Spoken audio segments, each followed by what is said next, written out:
So today we welcome Danielle, Ross-Winslow, and David Flores, who will be presenting on engaging diverse audiences in conservation and outdoor recreation. In 2014, for the first time in U.S. history, more than 50% of children under age 5 were minorities.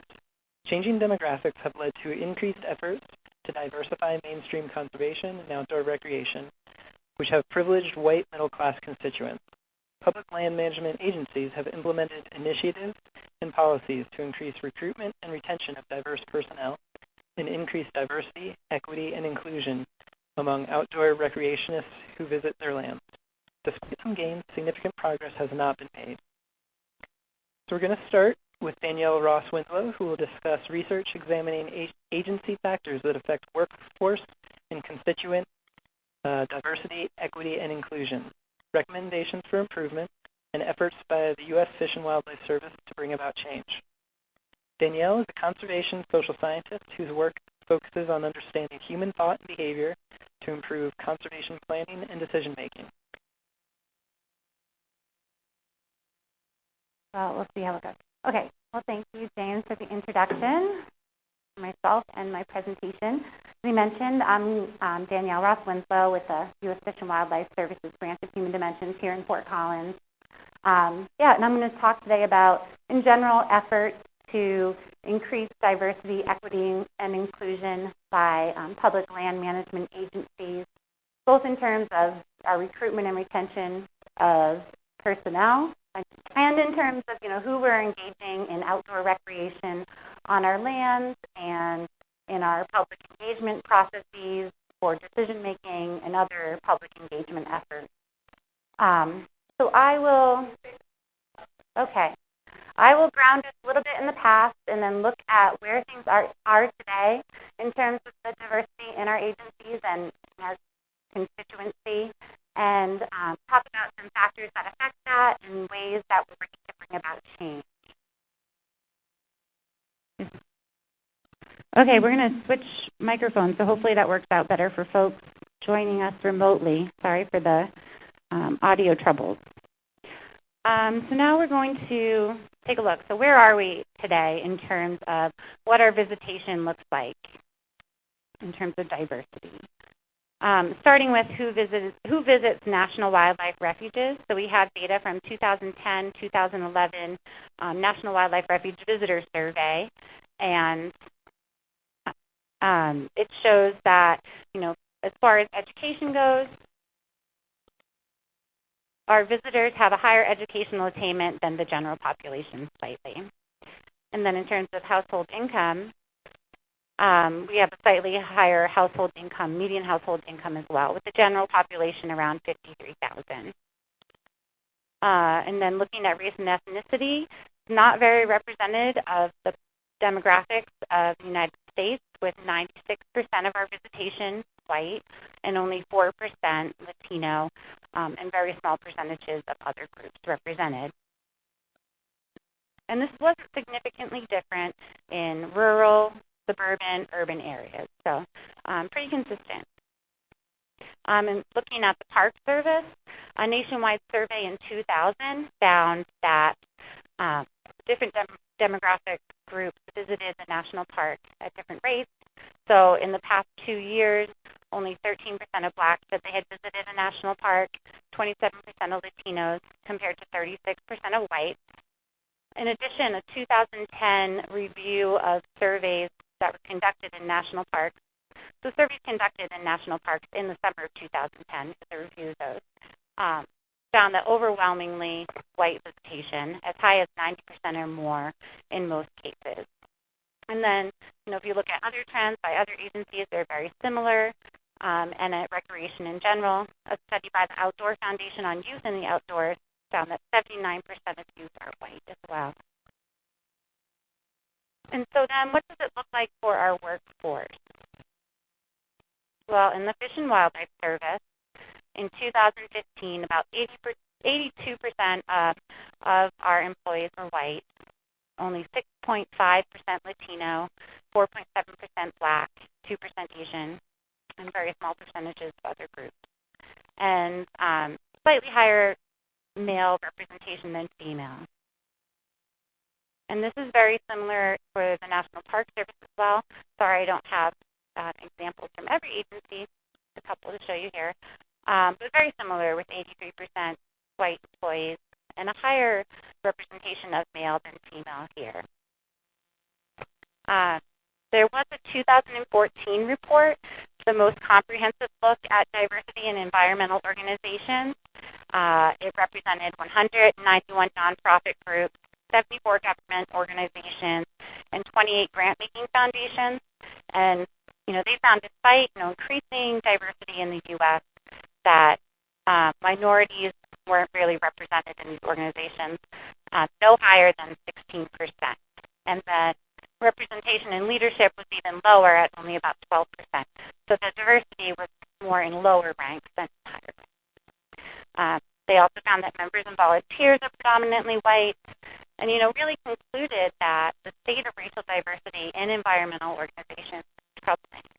And for decades we stressed the value of diversity, but our promises and our efforts are really falling short. Some maybe have heard, or some conclusions were left to that, well, it's because some people don't care about conservation as much as other ethnic and racial groups, or depending on income, which studies have found isn't an influence. That race and ethnicity isn't a factor in someone's concern about the environment or how much they care about conservation.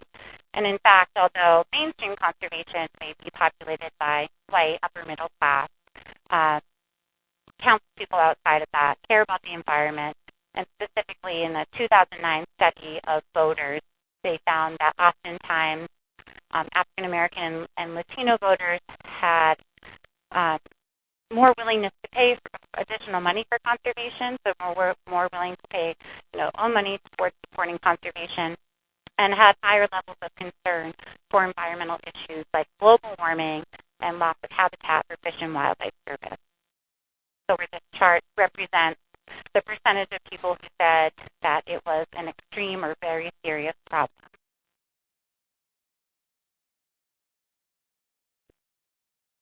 So with the concern and priority for agencies to increase diversity and inclusion, we have policies and initiatives to do so. We've had many panels and conferences and sessions about this topic.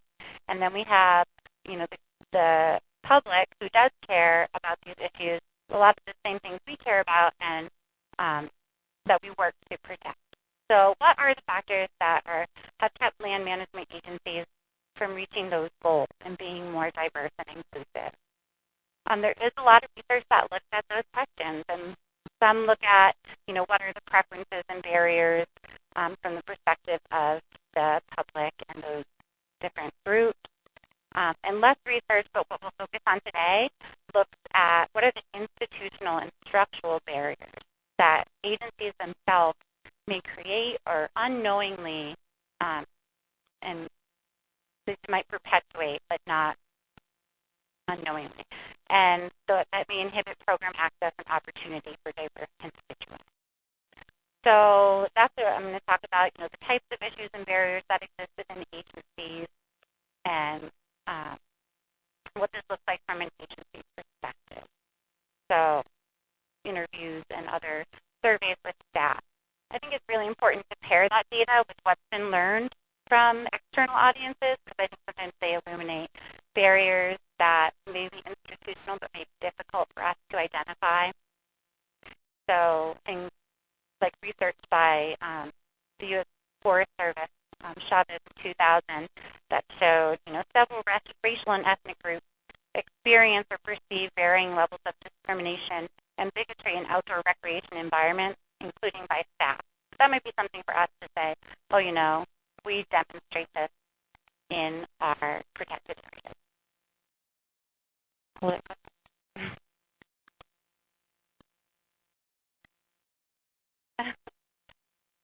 Okay. Okay. So starting off for the Fish and Wildlife Service, what it looks like for our agency. we did some research, just specifically research that looked at these topics, but specifically in the context for our urban wildlife conservation program. So it focused on how can we do a better job at connecting with new and diverse audiences in urban areas. And I'll talk a bit more about our urban program a little bit later. So there was a few different parts to this. We worked on a multi-method research project with North Carolina State University, Dr. Myron Floyd and Eric Thompson, and U.S. Geological Survey, Aaliyah Deach, when she was a researcher here, but is now with Ohio State University. But I'm going to focus on the piece that I worked on, which was interviews with staff and partner organizations to understand their perspective. And so I conducted interviews with staff at urban refuges in various positions, biologists, visitor services staff, law enforcement, and managers. We believe that everyone, all of our staff, have a role to play in these initiatives and these efforts. I'm just going to jump to what we learned as far as what rose to the top as themes and what were the barriers and challenges that staff saw to doing this work and connecting with urban and diverse audiences. And this was really early on in the program's implementation. So we've learned a lot since then, and we're gathering more information now, but this was early on as people were starting to think about how they were going to approach this. But what people tended to say that was, for one, we have a lack of marketing problem, which means that, people were really unaware of us as an agency, aware of our refuges existing, and that we don't do a good job with communicating that, and especially not a good job with targeting specific strategic communication to different groups. Also, that our agency mission, policy, and priorities were a significant barrier, I think more so than in some of the other studies that I'll talk about a bit, because our mission and our focus has long been driven by, habitat and wildlife protection, and sometimes over the need to connect with the public. It's been a strong focus. And also, we've prioritized the big six recreation uses, which are wildlife focused on hunting, fishing, photography, wildlife observation, education, and interpretation. And so sometimes we've had a hard time getting outside of those uses, and other groups, there are diverse groups that might have other needs and uses that don't align with what we're focused on. Also, limited resources. I don't think anyone would say we have all the resources we need to do this. That's always an issue. And then resistance to change, again, with thinking about those agency missions and focusing more on the wildlife aspect. Follow through, so where we put a lot of words on paper and say, here's our policy, here's what we're going to do, but we don't actually take the steps needed to attain those goals. And then our staff diversity obviously lacking, and then skill sets as well. So I'll share just a few quotes with you that represent some of these. So in terms of the mission and priorities, one person said, when push comes to shove, I think some people still think that money spent on visitor services is bonus. That's the tug and pull with, if I've got $10 to spend, I'm spending all 10 on habitat and people be damned. So these are the kind of lingering attitudes and perspectives that can exist in our agency that influence our ability to actually engage with people. And then, people said, I feel like a lot of times there's directions from on high. It's all well and good to have these initiatives and to say it's a priority, but if it's going to be a priority, then it can't be in name alone. It has to be backed with funding and staff and support from regional office and our Washington office. So the Park Service has done a few studies over the past several years, from 2004, 2006, 12, and 13, that have also looked at similar issues and with similar populations, some with managers in urban areas and others with general Park Service staff, and identifies, similar things, program sustainability being a challenge because there's staff turnover and it's hard to keep consistent and keep programs having momentum, that inclusive interpretation and histories was a problem, thinking about that history of the conservation movement, how it is dominated and focuses on that white narrative of how that was developed, and sometimes ignoring the contributions that women and people of color and indigenous communities have made to our conservation movement.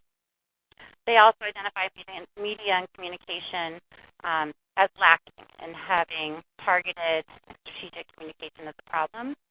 That supportive MPS climate, that was lacking as well, not always having support from leadership or employees for these initiatives. Workforce diversity as well, and recruitment and employment problems being a challenge. And then community involvement. They mentioned that they weren't doing a good job with identifying the needs of different constituents and delivering programs that met those needs. And also in a thesis project by David Santucci, he identified a lot of catch and release interactions where they might have an opportunity to interact with folks one time, but not really have multiple interactions where you can build those relationships and connections. And then just a broader study that looked at recreation agencies and park and recreation program staff in 4 southwestern cities. And what they identified as primary barriers for internal audiences was the changing face of community and the agency not keeping up with those changing demographics and the changing needs of the community. Changing face of management and staff, and that being, it was changing, and again, that they're not reflecting the community diversity. And then misguided or ineffective effort. So often there is a willingness expressed to offer culturally relevant programming and do this work, but there wasn't that follow-through that demonstrated a systematic approach to planning. And so efforts were often misguided and ineffective. And then language differences, also just in terms of different languages spoken, and politics of voice, which refers to who actually has a seat at the table, not just a seat at the table, but who actually has a voice at the table that people actually listen to and respect. And then management and staff attitudes and stereotypes. There was feeling that there was prejudice, attitudes, and stereotypes held by some management and staff towards diverse constituents. I'm going to shift gears. So that covers a lot of the research, not completely comprehensive of what's out there that looks at more of those agency barriers, but switch gears and talk a little bit about efforts of the Fish and Wildlife Service to engage diverse audiences. So one of the main platforms or efforts and initiatives that we've put forward to do this is the Urban Wildlife Conservation Program. For one, because 80% of Americans live in urban areas, and we have 101 national wildlife refuges within a 25-mile radius of 250,000 people. We feel like we're in a really good place, have a really good opportunity to reach out to these populations in urban areas. And then we know urban areas are at the forefront of demographic change. That's where those demographic changes are happening now and where we project the demographics of the nation will be in the future. So this program really imagines, refuges that are rooted and responsive to the communities that they call home, where they're located, and that they mobilize the communities for conservation in a way that's more participatory and inclusive and engaging all audiences. And it's really more than just getting people to come out to our refuges or engage in our programs. We're talking about developing and implementing lots of programs with a range of community members in order to meet their goals and their needs and objectives. And it's not even just urban wildlife refuges. We also have urban wildlife refuge partnerships and urban bird treaty cities. So it's very broad. The research that I talked about and what I'm going to talk about now does focus on the refuge context. So to overcome many of those pitfalls that were talked about or identified in the research, we really tried to take an adaptive approach to implementing this program. First, in assessing the problem with the research like we did, and also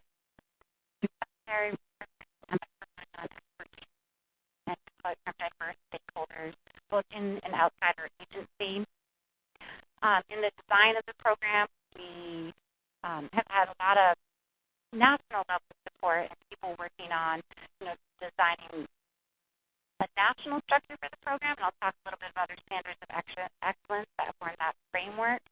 But it's really challenging because while we do have this national level program and we want it to be a collective effort and show collective impact, it's very place-based and specific, right? Because the 101 refuges are scattered across the country, and the work that's going on is very place-based and needs to be tailored to those specific communities in that urban context.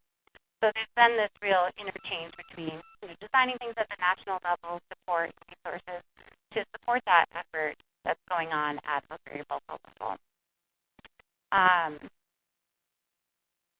So with this approach, we've been really trying to take a systematic approach to the planning, avoid our efforts being misguided and ineffective, both through the planning process, but then setting up a way to monitor and evaluate what we're doing very comprehensively. And we've done that since the beginning in the planning phase. So ensuring that as we move through the program, we have checks and balances along the way to see, well, how are we doing? And that there's shared learning so we know, well, this is working really well over here, this isn't working well here, and we can work to improve. And also have that accountability of, we are investing a lot in effort for diversity and inclusion, and are we having an impact?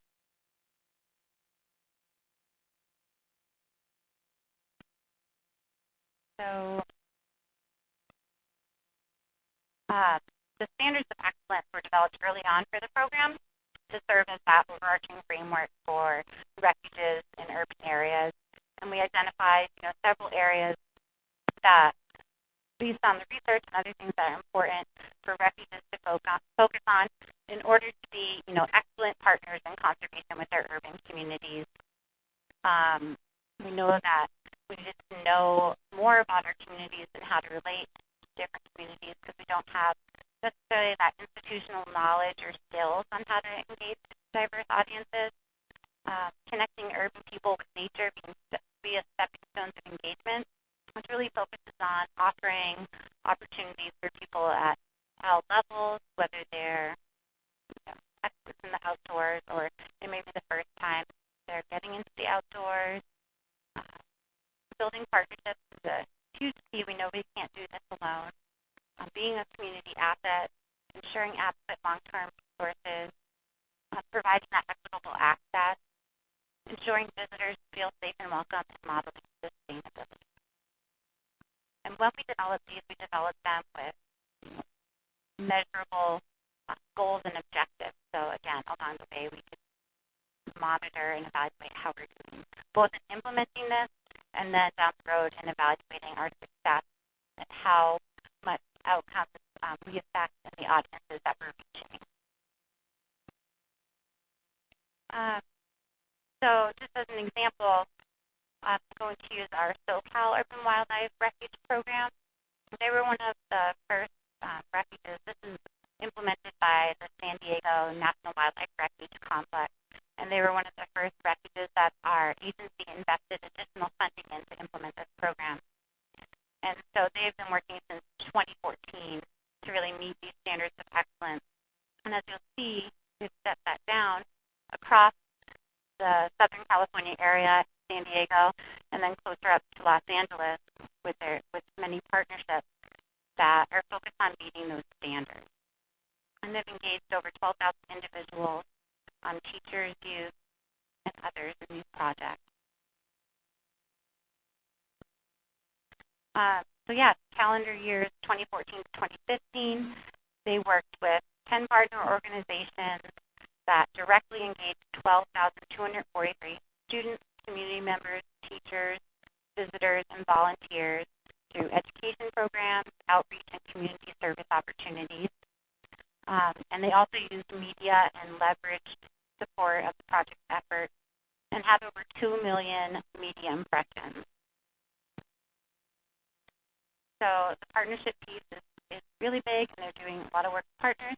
And their first report for the 2014-2015 year really focuses on, what they've done and who they've reached And now they're moving into a phase where they're ready to start evaluating those outcomes with the people they've reached through these programs.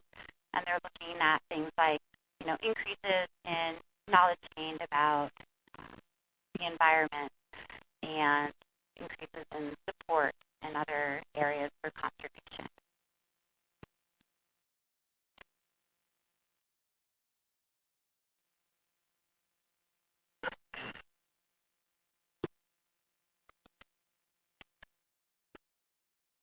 Um, so what I'm saying is that I really appreciate the work that Danielle's doing, and I think that she really set me up well to talk about this organization, Latino Outdoors.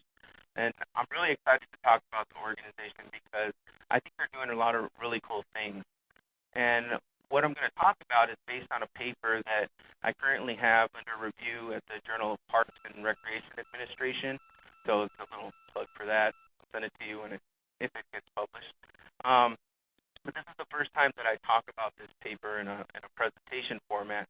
So hopefully I can give Latino Outdoors some justice in this presentation.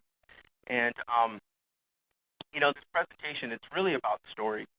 And so since this presentation is about stories, I'm going to begin with a personal story of my own. So one of the first books that I read when I came into the Forest Service, which was in 2012, was Richard Louve's Last Child in the Woods. And in this book, Louve talks about a growing disconnect between children and nature and what he defines as nature deficit disorder. But what he also talks about in the book is about living in San Diego and about San Diego's vast ecosystems and canyons. And we saw earlier in the presentation, there's a lot of work being done in San Diego. He also talked about living in Scripps Ranch, which is located in northern San Diego. And it blew me away when I read it because I'm also from northern San Diego. And so I knew exactly of the spaces that he's talking about. But I grew up in the valley, which is more urbanized than the areas that Louve talks about in his book. And when I was growing up, people who lived in the mountains and near the canyons, that's where all the big houses were. That's where all the white people lived. And if you were Mexican, you just didn't go there. So the spaces that he talked about in the book were very foreign to me when I was growing up. So when I came into the Forest Service and I started looking into the underrepresentation of Latinos and other groups in outdoor recreation, and I began to dig deeper into this problem, I found that a lot of their understandings about who belongs in these spaces in the outdoors resonated with how I felt when I was growing up. So, also, when it comes to understanding sense of place in the outdoors in both academic and in popular culture, there's a strong notion of rugged individualism and solitude, which is evident in foundational books such as Nash's Wilderness in the American Mind, and more recent popular books such as Cheryl Strayed's Wild, which was later turned into a movie starring Reese Witherspoon. And although Wild is about a woman's adventure hiking the Pacific Crest Trail, it still holds on to a powerful theme of male, white, rugged individualism and solitude in American culture. In fact, the narrative is so powerful that it tends to leave out other stories about the outdoors that may influence us to think differently about how people may want to experience the outdoors in other ways, or other meanings that people may draw from their outdoor experiences. And because people of color are significantly underrepresented in outdoor recreation, researchers began to ask, why does this gap exist? And what are the recreation perspectives and preferences of people of color when it comes to outdoor recreation? And when it comes to Latinos in particular, throughout the 1990s, a significant amount of research was done, most of it led by Debbie Chavez at the Pacific Southwest Research Station of the Forest Service. And what they found was, through general technical reports and journal publication, was that there are significant preferences among Latinos when it comes to outdoor recreation, such as day use, recreating in day use areas, near water, swimming. So they found some similar patterns across the group. In addition, they found that there's some significant constraints when it comes to outdoor recreation, such as perceived discrimination, historical inequality, distance, time, cost, a lack of knowledge about access. But more recently, there's been a growing gap in the research on Latinos and outdoor recreation. And this type of research, it's just not really being done that much anymore. And a lot of this is due to the amount of funding that has declined for this type of work. So we know very little about the patterns, the attitudes, the preferences of today's Latinos toward outdoor recreation. And when it comes to Latino millennials, we know almost nothing about their recreation patterns and preferences. But why should we even care, right? Well, according to the U.S. Census, our country is becoming more and more diverse. This graph shows that from 2000 to 2014, there was a significant percentage of children under age 5 who are minorities, and that percentage is growing. And in 2014, we reached the point to where over half of the children in this country who are age 5 and under were minorities. And Latinos in particular are the largest growing minority group. In 2013, Latinos comprised of 17% of the U.S. population. And it's projected that by 2050, Latinos will comprise 28% of the U.S. population. And contrary to what several people believe, this is not due to an increase in immigration, but rather the population is made up of second and third generation Latinos who are born in the United States and are U.S. citizens. So they're linguistically fluent in English and Spanish. They embrace multiple cultures, which makes their sense of identity increasingly complex because they're growing up in different regions of the country. Their parents migrate from different countries in Latin America. They engage with American mainstream culture at different levels. And they identify with different races, genders, sexualities, and religions. But despite this growth, as Danielle pointed out, land management agencies have been slow in responding to these major demographic changes.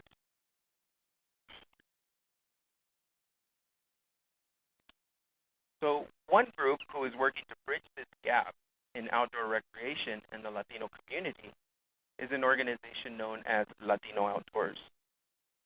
Kind of weird with this mic, sorry.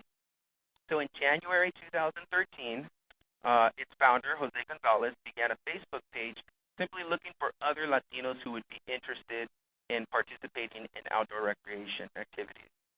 And he quickly found that there was an overwhelming interest from people throughout the country. The U.S. And Forest so Service shortly Human after, he Intervention founded Branch, Latino and Outdoors the as U.S. an Geological organization. Survey, Social And and in 4 Economic years, Analysis Branch. the organization has grown So from today we one welcome person Danielle, to Ross-Winslow, 2 full-time and staff David Flores, with who will be over presenting on 108 engaging volunteers diverse throughout the audiences in country who conservation and function as outdoor regional recreation. and state In representatives of 2014, the for the first time in organization. U.S. history, And last year more than alone, 50% Latino of Outdoors children under age organized over 5 were 70 minorities. group outings Changing throughout the country. demographics have led to And increased each month, efforts the organization to just diversify continues to mainstream grow. conservation and outdoor In recreation, addition, the which have organization is privileged white virtually middle-class connected constituents. through a strong Public social land media management platform agencies have where implemented volunteers share initiatives their outdoor and experience policies with to each increase other. recruitment and retention of diverse personnel and increase diversity, So an equity, and innovative inclusion pillar of this among structure outdoor is recreationists that the who process visit of their land. planning, Despite collaboration, gains, and significant progress communication has not been are made. primarily conducted So online we're going to start between with employees, Danielle, Ross-Winslow. volunteers, and constituents.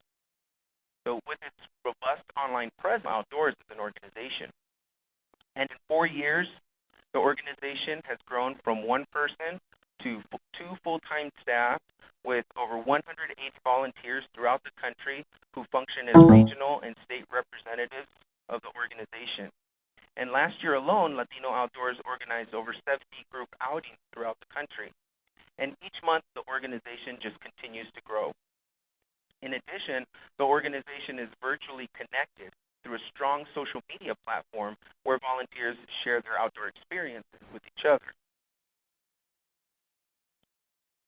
So an innovative pillar of this structure is that the process of planning, collaboration, and communication are primarily conducted online between employees, volunteers, and constituents. So with its robust online presence, Latino Outdoors utilizes Facebook groups, Twitter, Instagram, blogs, and other online media and smartphone applications to inform members of upcoming events, advertise services, spread the message of conservation, and share the Latino experience of nature and other forms of expression through pictures, videos, tweets, blogs, essays, poetry, art. But specifically, members use social media to tell their stories of the outdoors, which functions as a mechanism to expand their community.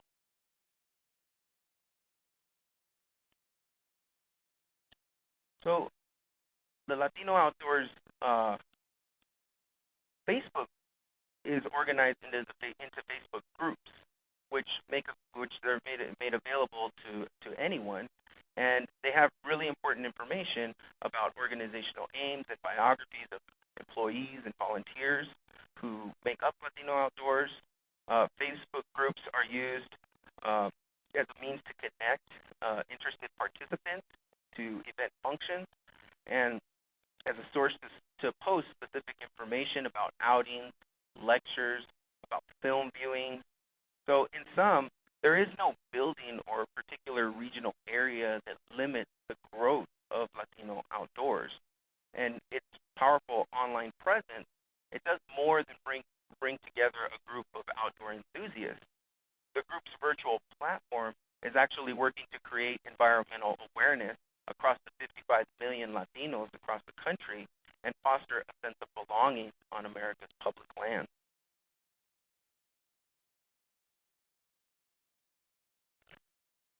So while conducting, while connecting Latino Outdoors to Facebook, they're also using the virtual platform as a cornerstone for the organization's growth and connectivity.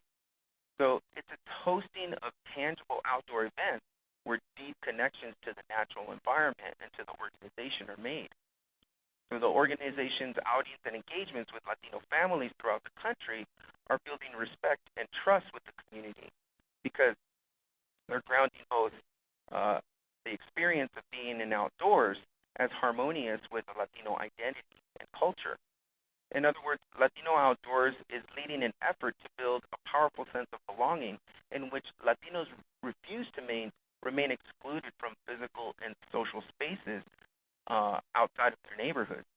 So borrowing from the Park Service motto, "This land is our land," they're assessing their right to access to America's public land. And they're breaking away from traditional patterns of Latino outdoor recreation, such as day use and picnicking. And they're organizing events such as snowshoeing, hiking, bird watching, trail running, walking, water sports, and several other activities that create opportunities and experiences for Latinos to develop their own physical and social spaces in the outdoors and a greater social consciousness of the role of Latinos in environmental education and awareness. In addition to their powerful online presence, Latino Outdoors employs a method of storytelling during outings. And the act of storytelling is deeply rooted in Latino culture. And stories, or cuentos in Spanish, often include communal experiences where extensive details are given about the social and cultural context of events. So, for example, I was born in the United States, and I went to school in the United States, and I was always taught in school that I needed to be very direct in my conversations and in my writing. So when my mom, who's from Mexico, would tell me stories, she would get into these elaborate series of events and contexts before the event and would tell me all these different things that happened before she actually got to the point. And it would drive me crazy because I would be like, just get to the point. And she would be like, no, no, I have to tell you everything that's going on and how it's all related in order for you to understand what really happened. So I would sit there and I would listen and I would listen and I would listen until finally she got to the point. So for Latino Outdoors, storytelling works as a mechanism to develop genuine trust and respect, which is incredibly important in building social relationships in Latino communities. So during Latino outdoor events, storytelling creates a space for families, friends, and new acquaintances to share their feelings and reactions to outdoor experiences and the natural environment that surrounds them. So by using social media as a tool, storytelling also functions to build a sense of community for participants in engaging with outdoor responsibilities and their feelings towards nature. Several virtual stories are about how personal interactions are connected to cultural identity, to the environment, and connections to the outdoors. For example, on the Latino Outdoors blog, a father details his son's experience at Kirby Cove and how his son, Julian, had the opportunity to investigate his natural surroundings during a camping trip with his father and two uncles. So the four of them set up camp, they built a fire, cooked together, and explored the environment, creating an excellent bonding opportunity for the family. Stories on the Latino Outdoors blog also include the role of the natural environment in overcoming disability, such as Maricela's struggle with chronic pain and her discovery of rock climbing. As she grew older, a physical problem caused her so much pain that she could rarely participate in the kinds of activities that she typically enjoyed. So when she was in college, she was introduced to climbing, and she fell in love with the sport, and she used climbing in order to heal her mind, body, and soul, and she did this along with alternative medicine and other spiritual guidance. So her connection to climbing in the outdoors has played an important role in her recovery, and the story that she shares on the Latino Outdoors blog is meant as a sign of encouragement for others who struggle with physical disabilities. Other stories are grounded in identity and culture. Using Facebook, Instagram, Twitter, and other virtual forums sponsored by the organization, storytelling builds what's called an autobiographical community, where they can work strategically to establish a new cultural narrative of the outdoors that's often missing outside in mainstream outdoor organizations.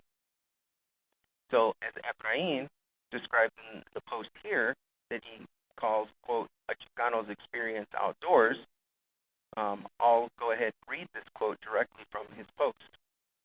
Efrain says, I traveled down California in a black rented soccer team van with 6 people I had only ever previously met through email. We were on our way to the first ever Latino Outdoors Leadership Campout, which was being hosted at Malibu Creek State Park. With the van's windows down, we drove into the parking lot just outside of our campsite with La Chona by Los Tucanes de Tijuana playing, which is a Mexican band. The fatigue in our bodies was replaced with nostalgia and excitement as the fast-paced accordion, the slightly funky bass line, and the flashback-inducing chorus shook the cheap plastic interior of the van. For a nature-loving Chicano, this was a rare moment where two parts of my identity were able to transcend the border that regularly divides them. At the campsite, I saw people wearing huaraches, people's skin tones matched my own, and I heard conversations conducted in colloquial Spanish. We shared stories of people being the lone person of color in our professional settings, while we mulled ideas on how to reconnect the Latino community to the outdoors. Jose Gonzalez, the founder of Latino Outdoors, wore a faded black shirt with Tierra y Libertad, a slogan from the Mexican Revolution that translates to land and liberty, printed across the front in an Old English font. Latino Outdoors provided validation for my Chicano identity, unquote.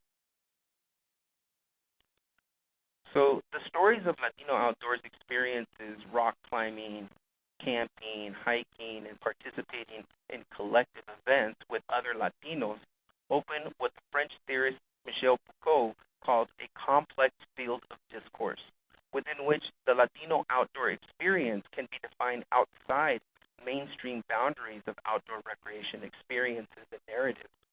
For example, as Efrain describes, in his experience, he's quote-unquote nostalgic as he arrives at the campsite in a van full of people listening to Mexican ballads and sees other Chicanos like himself creating their own social, cultural, and political space in areas that they're not accustomed to seeing other people of color. And his experience is, quote-unquote, a rare moment in which he no longer feels that his racial and ethnic background is separate from his love for the outdoors. At this moment, his sense of place on public lands is validated, along with his Chicano identity, which is at the core of what Latino Outdoors is trying to do on a national level. So the collective stories throughout the Latino online platform are filled with shared experiences that work as counter-narratives to traditional meanings of the outdoors that historically tied to notions of rugged individualism, solitude, and whiteness. For participants in Latino outdoors events, hiking, camping, climbing, and other outdoor activities are part of a communal experience in which concepts such as solitude and the image of the lone white backpacker is foreign. With an emphasis on developing environmental awareness and a sense of belonging, Latino Outdoors provides a social space where Latino identities are validated and in harmony with the natural environment. Expressions of personal connections to the outdoors, both in group settings and through an online community, advance trust and respect, which are necessary pillars for inviting, involving, including, and developing environmental awareness for communities historically underrepresented on America's public land. And while creating perceptions toward outdoor recreations are by diverse within group differences such as age, gender, sexuality, and country of origin, outdoor recreation programming can also engage communities through storytelling and social media. Public land managers can include programming through which participants are open to share familial connection, communicating in their own language, developing professional networking, and most importantly, telling their own stories of the outdoors to create broader communal sense of self. By continuing to engage in a discussion and providing opportunities to foster growth, Latino Outdoors will likely connect more groups and individuals to public lands, enriching the lives of all Americans in the United States. Thank you.